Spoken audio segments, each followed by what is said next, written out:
Ce vendredi 5 avril 2025, le stade municipal de Berchid, au Maroc, a été le théâtre d'un scénario inattendu lors de la deuxième journée de la phase de groupe de la Coupe d'Afrique des Nations des moins de 17 ans. Après une entrée fracassante dans le tournoi avec une victoire éclatante 6-1 contre la Centrafrique, la Côte d'Ivoire, portée par ses éléphantos talentueux, affrontait l'Angola dans un match clé du groupe D. Sur le papier, tout semblait aligné pour une nouvelle démonstration de force. Mais face à une Angola déterminée, les Ivoiriens ont buté sur un mur, terminant sur un score vierge de 0-0. Un résultat qui surprend, frustre et intrigue. La Côte d'Ivoire a-t-elle sous-estimé l'Angola tactiquement?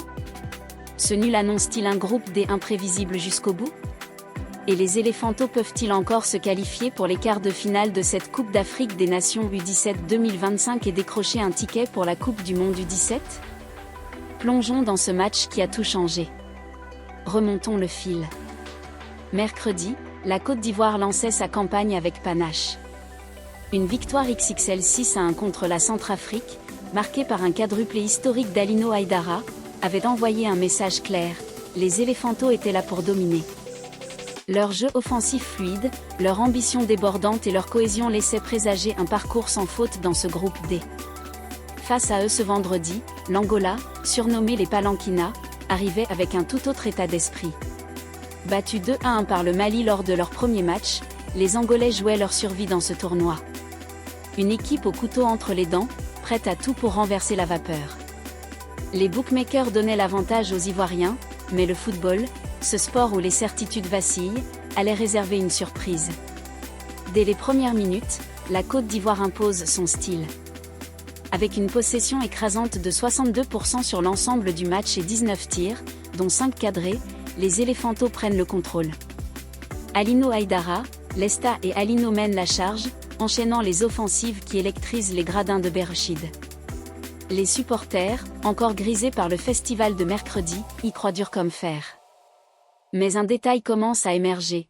Malgré cette domination, le ballon refuse d'entrer. Les tirs s'enchaînent, les occasions pleuvent, mais le score reste bloqué à 0-0. Que s'est-il passé pour que cette machine offensive s'enraye? Si la Côte d'Ivoire a brillé par sa mainmise sur le jeu, l'Angola a répondu par une masterclass défensive. Les Palanquinas ont misé sur une stratégie limpide mais redoutable, un bloc bas, compact, presque infranchissable. Une discipline tactique qui force le respect pour une équipe de cette catégorie d'âge. Leur gardien, véritable rempart, multiplie les parades décisives. Une tête bien placée d'un attaquant ivoirien? Détournée. Une frappe rasante d'Alino? Captée. Une volée d'Haïdara qui frôle le montant? Pas assez précise pour percer la muraille angolaise. Ce choix tactique, mûr et exécuté à la perfection, désarçonne une Côte d'Ivoire habituée à des défenses plus permissives. En première mi-temps, la domination ivoirienne est criante, mais stérile. Les passes latérales se multiplient, les centres fusent, mais la dernière passe, celle qui fait la différence, manque à l'appel. Les supporters commencent à s'agiter sur les gradins. À la pause, le 0-0 sonne comme une alerte. Les éléphantos, si tranchants face à la Centrafrique, semblent perdus face à ce verrou angolais. Et si ce match révélait une faille dans leur armure? Ce scénario n'est pas sans rappeler un autre choc de cette Coupe d'Afrique des Nations U17 2025. La veille, le Maroc, pays hôte et favori du tournoi, s'était lui aussi cassé les dents sur une Zambie accrocheuse, concédant un 0-0 frustrant. 24 heures plus tard, la Côte d'Ivoire vit une mésaventure similaire. Comme un symbole, Alino Haïdara, héros du premier match avec ses 4 buts, reste muet. Muselé par un marquage serré, il n'a pas l'espace pour briller. Ce parallèle entre deux nations majeures du football africain interpelle. Et si cette édition 2025 était celle des outsiders?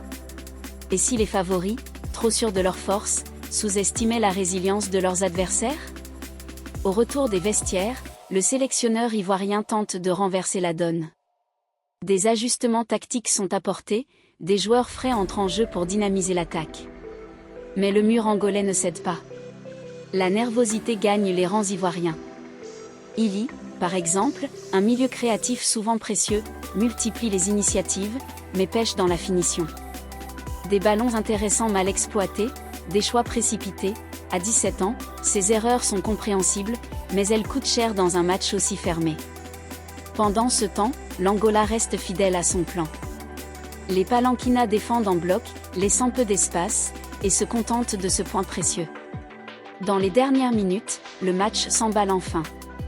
Les deux équipes se créent des occasions franches. Une percée angolaise fait trembler la défense ivoirienne, mais le ballon file hors cadre. Côté Côte d'Ivoire, une frappe enroulée frôle la lucarne. Le public retient son souffle, mais le score ne bouge pas. Au coup de sifflet final, c'est un 0-0 qui s'affiche, laissant un goût amer dans le camp ivoirien. Pour la Côte d'Ivoire, ce nul est une douche froide. Après leur festival offensif inaugural, on attendait une confirmation de leur potentiel. Mais face à un adversaire mieux organisé, les éléphantos ont montré leurs limites. Aïdara, bien pris par la défense angolaise, n'a pas eu l'espace pour s'exprimer. L'équipe a manqué de créativité et d'efficacité dans les 30 derniers mètres. Avec 19 tirs pour 0 but, ce match met en lumière un problème de réalisme qui pourrait peser dans la suite du tournoi.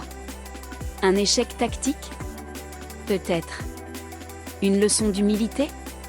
Assurément. Pourtant, tout n'est pas perdu. Avec 4 points après 2 matchs, une victoire et un nul, la Côte d'Ivoire reste en bonne posture pour les quarts de finale. Le choc contre le Mali, prochain adversaire, sera décisif, mais les éléphantos ont encore leur destin en main. À cet âge, ces matchs sont autant de tests pour grandir.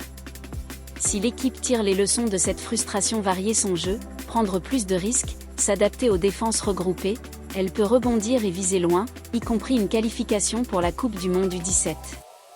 De l'autre côté, l'Angola sort grandi de ce match. Ce point arraché face à un favori est une petite victoire. Les Palanquinas ont montré une résilience et une discipline admirables, portés par un gardien en état de grâce et une défense héroïque. Avec un point au compteur, leur rêve de qualification reste vivant. Une victoire contre la Centrafrique lors du dernier match pourrait bouleverser la hiérarchie du groupe D. Ce 0-0 n'est pas qu'un simple nul, c'est un signal envoyé aux autres équipes. L'Angola peut rivaliser avec les meilleurs. Ce Côte d'Ivoire-Angola restera dans les mémoires comme un match où les favoris ont trébuché, où la stratégie a triomphé du talent brut. Pour les éléphantos, c'est une occasion manquée, mais aussi une opportunité d'apprentissage.